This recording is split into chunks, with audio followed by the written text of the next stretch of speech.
If you have a child who's a picky eater, you know it's hard to get them to add variety into their diets and eat the foods that are essential to provide the nutrients and the vitamins and minerals they need for adequate development and growth.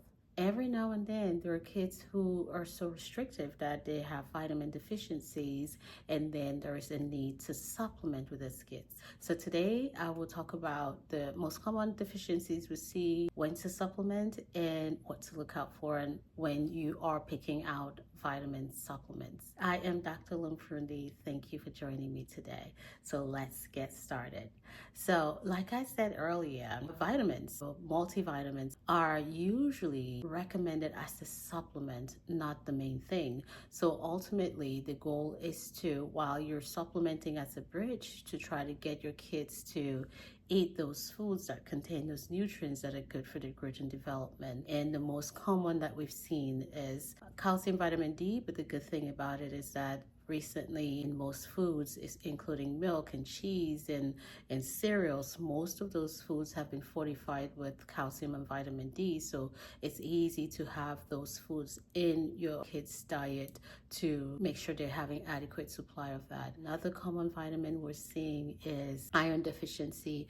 Again, because once they get to the age between 6 months and 1 year, the iron stores go low. And if you have a kid who's not eating enough of the iron containing foods, or you're not able to get them to eat it, then we see that. And at your pediatrician, they'll check their iron levels anywhere between 9 months and 1 year, and repeat again at 2 years to make sure that they're getting adequate amounts of iron in the diet. So really trying to make sure we're having high iron containing foods, and take it with high vitamin C containing foods to encourage the absorption is what we'll recommend for that. Other deficiencies that we see is the healthy fats. There is a mix about fats, but the omega-3s are really great for brain development, especially with kids who are having behavioral issues, mood issues and stuff. You want to make sure they're either getting the omega-3 or healthy fats from fatty fish or nuts. Those are really high in the healthy fats. That way it helps with that mood control, behavior regulation. So your kid who is having off the chart mood dysregulations or behaviors, they may just need the healthy fats in their diet. So, and if you're not able to get that in there, you can again do the omega-3s as a bridge to get them where that behavior is controlled. And hopefully as they start eating more of the healthy fats like avocados, omega-3s, fatty fish, or nuts. Most of the time when we do supplementations, we'll do it mostly for about 3 months as a bridge to kind of get those stores up while you're getting most of it from the foods, and then bridging it out or to get them to start eating.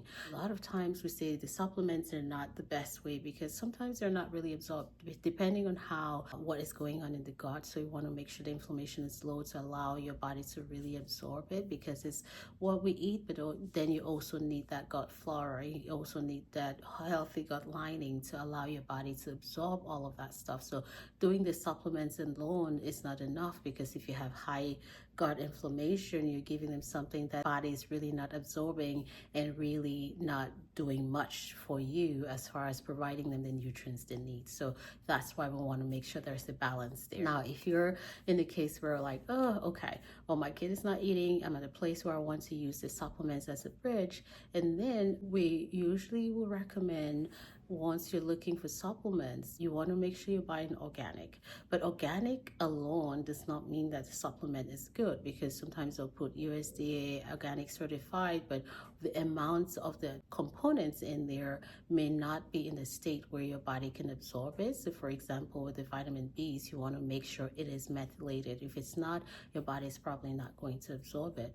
Or if you're looking to supplement for vitamin D, you want to make sure there's enough vitamin D in there for the daily requirements. For infants and babies, we recommend doing 400 IU. So you have the 400 IU on the bottle for infants. But as they're growing older, you need a little bit more than that. So if you have a toddler or an older kid that you're giving 400, that may not be enough. So you want to make sure they have the right amounts based on what you're looking for. The second thing to look at is artificial coloring. So any vitamin you pick and you have artificial coloring or flavors or any of that stuff, it doesn't really work out. It causes a lot of inflammation. So that will be something to look out for, where if it's not natural products, but we have a lot of those artificial stuff, so you don't want to use that as a vitamin. Gummies, I'm not a huge fan of because it looks like candy.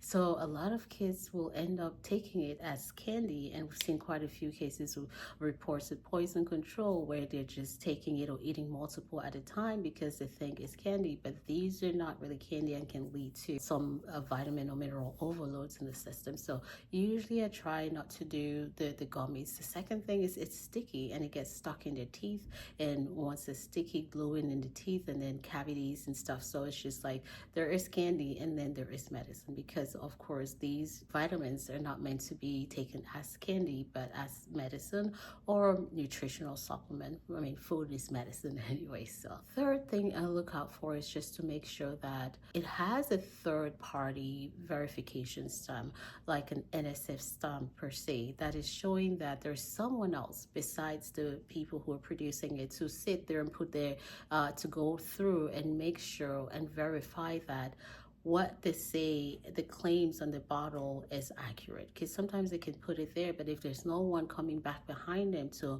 look through and make sure that what's in there is actually in there, you can't really trust that. So you want to make sure there's that stamp. You want to make sure there's no added sugars as well, or artificial flavoring, because that really defeats the purpose. And you want to make sure that there's an adequate amount of those nutrients that you are really trying to supplement with. Once you're doing that, again, as a bridge, you want to then paddle back and look at your child's diet and see how, instead of trying to push the veggies and the meats and all of that stuff, you can start by replacing those, whatever they're eating, like having healthy substitutes. So if it's a kid who likes pizza, you might substitute it with a healthier dough flour that is a bit healthier option, or adding nut seeds in there or adding different things. So you are just modifying and having healthy replacements as opposed to just restricting entirely. I hope you found this helpful. As always, I'm Dr. Lum. Thank you for joining me today.